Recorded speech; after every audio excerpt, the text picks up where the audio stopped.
Hello, good evening to you all, and thank you for giving me a chance to speak in my lecture topic.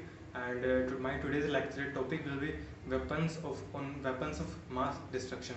So, a weapon of mass destruction is a weapon which can be a biological, chemical, or a nuclear weapon which can kill a lot of thousands, or we can say many large number of people, which can kill a large number of people, and can also be a cause for destruction, or we can say damage to a large number of buildings, places like natural places like mountains and ecological spheres, and these can damage to all of these things. So if we talk about when first time the nuclear, we can say, the weapons of mass destruction was used, it was first time used in the World War II at the time of aerial, we can say, aerial bombing with the chemical weapons, with chemicals, some types of chemicals, to to kill people at the time in a very large number. So if we call, actually there is a not a single word like weapons of mass destruction.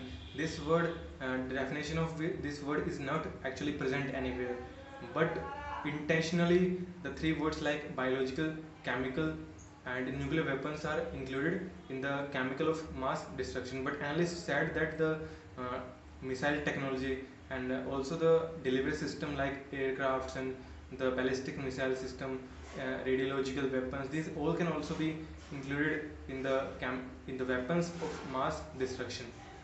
So these are some of the things about that.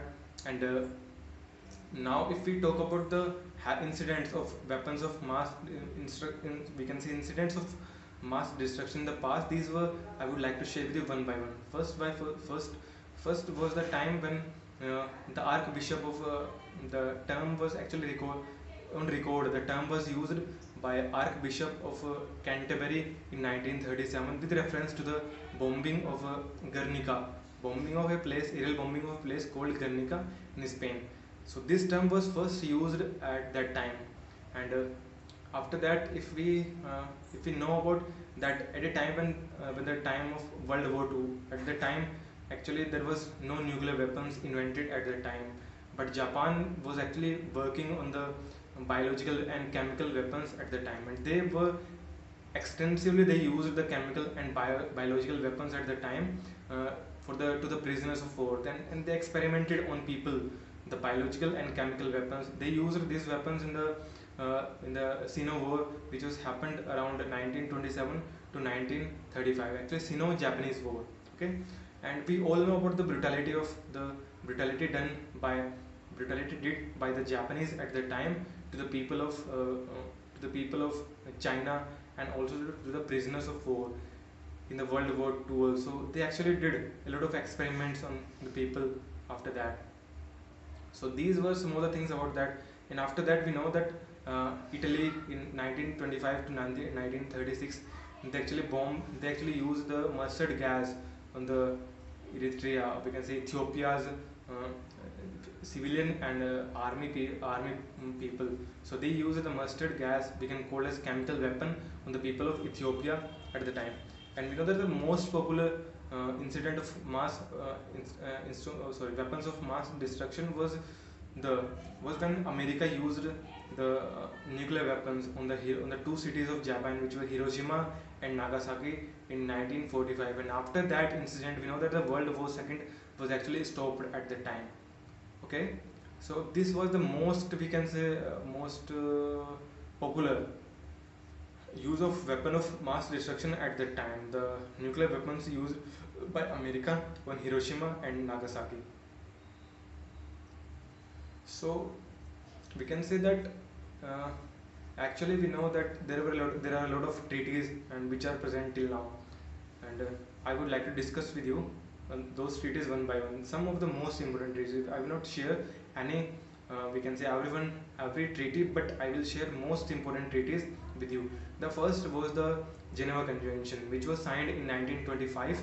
And according to this treaty, there will be a ban on chemical use of chemical and biological weapons. So, and after that, there was a treaty which was called as PNTBT, PNTB PNT-BT, and the definition of that was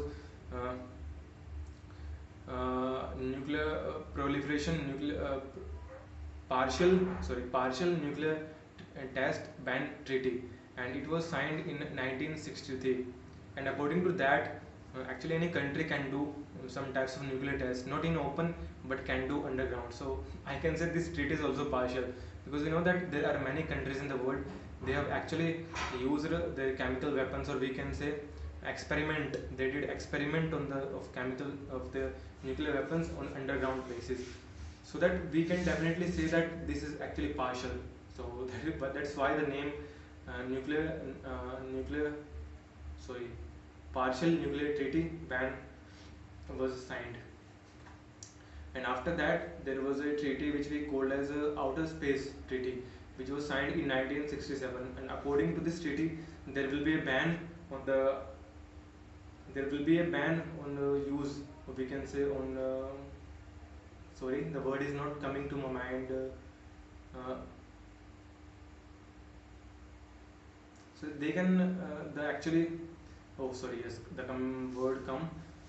So any country cannot land, we can say use their weapons, mass weapons of mass destruction in the outer space, or we can say space. So that is the treaty. And after that, the last treaty, which most important treaty, was the nuclear proliferation treaty, and which was signed in 1968 at the time. And according to this treaty, will actually ban on the nuclear proliferation, enhance enhance nuclear proliferation, and enhance peaceful use of nuclear energy. And these are some of the things which are included in the NPT. And nowadays I think that the most common threat to the people, or we can say world, is by the Russia, because we know that in Russia-Ukraine crisis, the Russia has actually threatened many times that they will actually deploy their nuclear weapons in their borders, because if the Sweden and the Finland will actually join the NATO organization.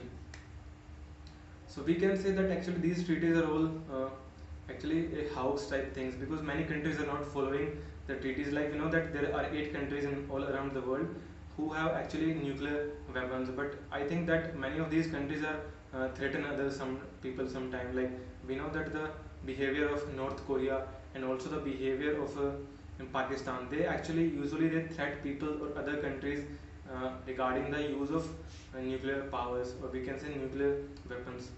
So these are some of the things about that. And that's all for today. Hope you guys listened it well.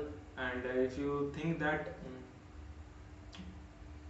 you gain something from the video, then do not forget to like, press the button and share the video. Okay, hope you will have a nice day, and thank you for listening.